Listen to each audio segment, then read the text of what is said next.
नमस्कार, जय हिंद विद्यार्थी मित्रांनो. पोलीस भरती 2024 तर आज 28 जूनला पोलीस भरतीचं ग्राउंड झालं. तर 1600 मीटर रनिंगसाठी टायमिंग किती येत आहे पोलीस भरतीमध्ये, त्याचबरोबर सुरुवातपासून शेवटपर्यंत काय काय या ठिकाणी आज प्रोसेस झाली, त्याचबरोबर तुम्ही या ठिकाणी सकाळी समजा किती वाजतामध्ये रांगेमध्ये लागले तर किती वाजेपर्यंत तुमचं या ठिकाणी गोळाफेक होणार आहे, 100 मीटर होणार आहे, 1600 मीटर रनिंग होणार आहे. त्याचबरोबर डॉक्युमेंट व्हेरिफिकेशनला पोलीस भरतीला कोणकोणते कागदपत्र लागत आहे ते सुद्धा तुम्हाला सांगणार आहे. आणि मुलं या ठिकाणी कोणकोणत्या चुका करत आहेत ज्या की तुम्हाला या ठिकाणी करायचे नाही आहे. त्याचबरोबर स्पाइक बूट अलाउड आहे की नाही आहे याबद्दल सुद्धा आपण बोलणार आहे. त्याचबरोबर सुरुवातपासून शेवटपर्यंत काय काय या ठिकाणी प्रोसेस होत आहे आणि मुलं या ठिकाणी कोणत्या ठिकाणी चुका करत आहे ज्या की तुम्हाला या ठिकाणी करायचे नाही आहे. आणि मुलांना या ठिकाणी 50 पैकी किती मार्क्स या ठिकाणी पडत आहे सर्वात जास्त, तर संपूर्ण माहिती तुम्हाला व्हिडिओच्या माध्यमातून सांगणार आहे की 28 जूनला पोलीस भरती कशा प्रकारे झाली याबद्दल. तर आजचा व्हिडिओ खूप महत्त्वाचा होणार आहे. व्हिडिओ शेवटपर्यंत बघा आणि व्हिडिओला आताच लाईक करा. नमस्कार विद्यार्थी मित्रांनो, माझी नोकरी कॉर्नर यूट्यूब चॅनलवर तुमचं सर्वांचं सहर्ष स्वागत आहे. तर मित्रांनो, व्हिडिओचा थंबनेल बघून तुमच्या लक्षात आलं असेल की आपला व्हिडिओ कोणत्या टॉपिकवर होणार आहे.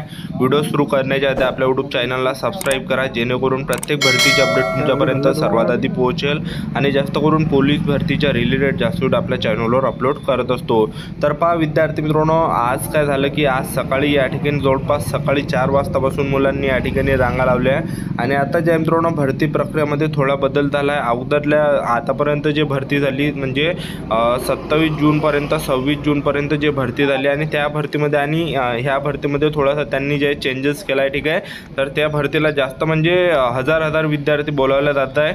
अगोदरल्या दिवशी समजा पहिल्या दिवसापासून तर 5-6 दिवसापर्यंत हजार 1200 विद्यार्थी फिजिकलसाठी एका दिवशी बोलावले जात होते.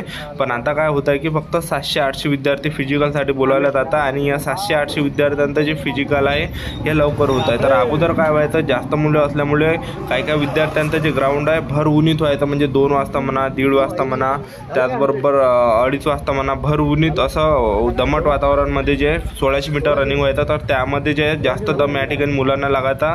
तर आता तसं जे राहिलेलं नाही आहे, तर ते तुम्हाला सर्वात आधी सांगून देतो कशा प्रकारे प्रोसेस चालू आहे. तर सकाळी या ठिकाणी मुलं 4 वाजतापासून रांगा लावतात आणि मुलांना त्या ठिकाणी गेटच्या अंदर विद्यार्थ्यांना घेतलं जात आहे. तर जे विद्यार्थी सगळ्यात समोर राहत आहे, ठीक आहे, जे पण विद्यार्थी सगळ्यात समोर रांगा करून लागत आहे, तर त्यांचं जे फिजिकल आहे, त्यांचं जे ग्राउंड आहे हे लय लवकर होतं. म्हणजे 9-10 वाजेपर्यंत त्यांचं ग्राउंड होऊन जाते. 1600 मीटर म्हणा, त्याचबरोबर गोळाफेक म्हणा, 100 मीटर म्हणा, ठीक आहे.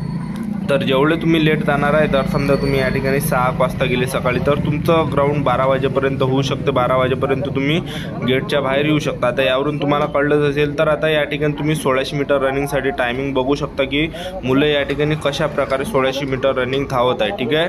तर भरपूर विद्यार्थ्यांचा 1600 मीटर रनिंगचा टायमिंग खूप कमी येत आहे आणि असे 2-3च मुलं की त्यांचा 5 मिनिटापर्यंत या ठिकाणी टायमिंग येत आहे. तर सर्वात आधी सकाळी या ठिकाणी काय होतं की डॉक्युमेंट व्हेरिफिकेशन होत आहे. तर डॉक्युमेंट व्हेरिफिकेशनला जास्त टाईम लागत नाही आहे. तर लय फास्टमध्ये ते डॉक्युमेंट व्हेरिफिकेशन घेत आहे. फक्त मुलांना त्या ठिकाणी थांबून ठेवलं जात आहे. म्हणजे जे समोरचे मुलं आहेत त्यांचा डॉक्युमेंट करायच्या वेळेस इकडे जे मुलं आहेत थांबलेले त्यांना थोडा वेळ त्या ठिकाणी होत आहे, ठीक आहे. तर डॉक्युमेंट व्हेरिफिकेशनला तुम्हाला या ठिकाणी कागदपत्र काय वरतं ठेवायचे आहे. सर्वात पहिले तुम्हाला वरतं ठेवायचं आहे आपलं आधार कार्ड ओरिजिनल, त्याचबरोबर तुमचं हॉल तिकीट आणि त्याला फोटो चिपकत आहे. आणि तुम्ही जो पोलीस भरतीचा फॉर्म भरला हे 3 वरतं ठेवत आहे. त्याचबरोबर बाकीचे जे कागदपत्र तुम्हाला बॅगेमध्ये ठेवायचे, जे ठेवावं लागणार आहे 10वीचं मार्कशीट, 10वीचं बोर्ड सर्टिफिकेट, 12वीचं मार्कशीट, 12वीचं board certificate, caste certificate, TC झालं, त्याचबरोबर आधार कार्ड झालं, त्याचबरोबर या ठिकाणी नॉन क्रिमिनल झालं, त्याचबरोबर या ठिकाणी जे विद्यार्थी मित्रांनो EWS प्रमाणपत्र झाले, ठीक आहे. त्याचबरोबर तुम्हाला या ठिकाणी 5-6 फोटो अंदर न्यावं लागणार आहे, कारण की ग्राउंडच्या अंदर फॉर्म लिहून घेतले जाते, तर त्याला फोटो वगैरे चिपकावं लागते. तर मी जे तुम्हाला या ठिकाणी कागदपत्र सांगितलं, ठीक आहे. तर ह्या कागदपत्राचे तुम्हाला या ठिकाणी एक झेरॉक्स न्यायचे. तर एक झेरॉक्स त्या ठिकाणी ते मागत आहे आणि ओरिजिनल डॉक्युमेंटसुद्धा ते चेक करत आहे. तर डॉक्युमेंट व्हेरिफिकेशनला जास्त टाईम लागत नाही, 5-10 मिनिटामध्येच ते डॉक्युमेंट व्हेरिफिकेशन होत आहे, ठीक आहे. तर डॉक्युमेंट व्हेरिफिकेशन झाल्यानंतर त्या ठिकाणी उंची मुलांची मोजली. उंची मोजल्यानंतर उंची त्या ठिकाणी 165 सेंटीमीटर घेत आहे आणि 165 सेंटीमीटरपेक्षा थोडीशी जरी कमी असली तरीसुद्धा फेल केलं जात आहे, अपात्र केलं जात आहे, ठीक आहे. तर अशा प्रकारचे या ठिकाणी जे मित्रांनो हे प्रोसेस आहे की उंचीमध्ये सुद्धा मूल्य पडत आहे। उंची झाल्यानंतर त्या ठिकाणी छाती मोजले जात आहे। छाती झाल्यानंतर त्या ठिकाणी एक फॉर्म लिहून घेतला जात आहे। तर नॉर्मल फॉर्म आहे, आपल्याला गावाचं नाव वगैरे लिहायचं आहे। त्या फॉर्मवर आपला नाव पूर्ण समजा फोटो वगैरे चिपकायचा आहे आणि हे झाल्यानंतर जे त्या ठिकाणी चेस्ट नंबर दिला जात आहे। चेस्ट नंबर दिल्यानंतर त्याला सेन्सरचं ते हे सुद्धा असणार आहे चेस्ट नंबर, ठीक आहे। तर हे झाल्यानंतर विद्यार्थ्यांना त्या ठिकाणी ग्राउंडमध्ये नेलं जात आहे, ठीक आहे। तर ग्राउंडमध्ये पहिला जो इव्हेंट त्या ठिकाणी 100 मीटरला होता आहे, तर तो होता आहे ग्राउंडला जे पहिला जो इव्हेंट होता पोलीस भरतीचा, तर पहिला इव्हेंट त्या ठिकाणी 100 मीटर होता आहे, ठीक आहे। तर 100 मीटरला 3-3 विद्यार्थी ते सोडत आहे एका टाईमला, ठीक आहे। 3-3 विद्यार्थी एकामागं जसे तुम्ही या ठिकाणी सेन्सरपासून निघाल तसे तुमचं या ठिकाणी मायक्रो सेकंडची टायमिंग होणार आहे। तर 100 मीटरसाठी जे या ठिकाणी सेन्सर लागलेले आहे, ठीक आहे। जसे तुम्ही सेन्सरपासून निघाल तसा 100 मीटरचा टायमिंग चालू होते आणि स्पाइक बूट जे विद्यार्थी मित्रांनो अलाउड नाही आहे, ठीक आहे। कोणकोणत्या दिवशी अलाउड असते, कोणकोणत्या दिवशी अलाउड नसते। तरी तुम्हाला जर समजा स्पाइकनं जर धावायचं असेल तर तुम्ही 2 बूट सोबत नाही, एक स्पाइक बूट सुद्धा नाही आणि एक साधारण सुद्धा नाही, जेणेकरून स्पाइक बूट जर त्यांनी धावून दिला तर मग ह्या बुटानं तुम्हाला 1600 मीटर सुद्धा मारता येणार आहे, 100 मीटर सुद्धा मारता येणार आहे, ठीक आहे।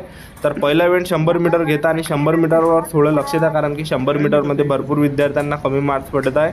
तर एक जेवढा होते तेवढं तुम्हाला या ठिकाणी होण्याचा प्रयत्न करायचा आहे। तर 100 मीटर झाल्यानंतर तुम्हाला 10-15 मिनिटाचा ब्रेक भेटते।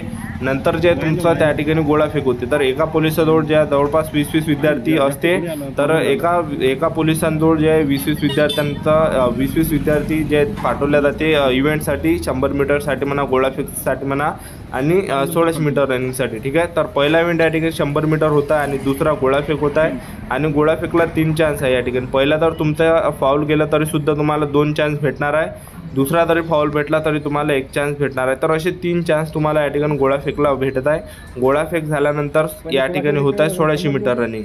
तर 1600 मीटर रनिंगला काय होतं की जवळपास 50-50 मुलं ते सोडत आहे कोणकोणत्या बॅचमध्ये 30 मुलं सोडत आहे आणि कोणकोणत्या बॅचमध्ये 40 सोडत आहे। तर स्टार्टिंगला कमी सोडत आहे, म्हणजे 30 झालं 40 झालं अशा प्रकारे, आणि मग नंतर शेवट जे आहे 50-50 विद्यार्थी ते सोडत आहे। म्हणजे जसं कमी विद्यार्थी म्हणजे जास्त तर विद्यार्थी त्या ठिकाणी राहिले तर मग ते जास्त ते मुलं त्या ठिकाणी सोडत आहे, ठीक आहे।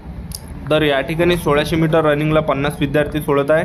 जसे तुम्ही सेन्सरपासून निघाल तसं तुमचं या ठिकाणी टायमिंग चालू होत आहे। तर 1600 मीटर रनिंग मारायच्या वेळेस तुम्हाला एक गलती नाही करायची की तुम्हाला 1600 मीटर रनिंग जे आहे ट्रॅकच्या अंदरून धावायचं आहे, ट्रॅकच्या बाहेरून धावायचं नाही आहे।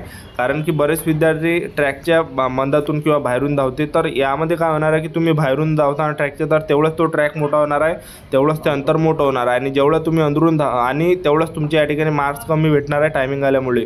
आणि जेवढं तुम्ही या ठिकाणी ट्रॅकच्या अंदरून धावताना तेवढं तुमचा टायमिंग कमी येणार आहे आणि तेवढंच तुमच्या या ठिकाणी मार्क्स वाढणार आहे, ठीक आहे। तर पहा विद्यार्थी मित्रांनो, या ठिकाणी 1600 मीटरमध्ये भरपूर विद्यार्थ्यांना कमी मार्क्स या ठिकाणी पडत आहे आणि 50 पैकी या ठिकाणी मुलांना जे सरासरी मार्क्स पडत आहे, काही विद्यार्थ्यांना 20 सुद्धा मार्क पडत आहे, 25 सुद्धा पडत आहे, 30 सुद्धा मार्क्स पडत आहे।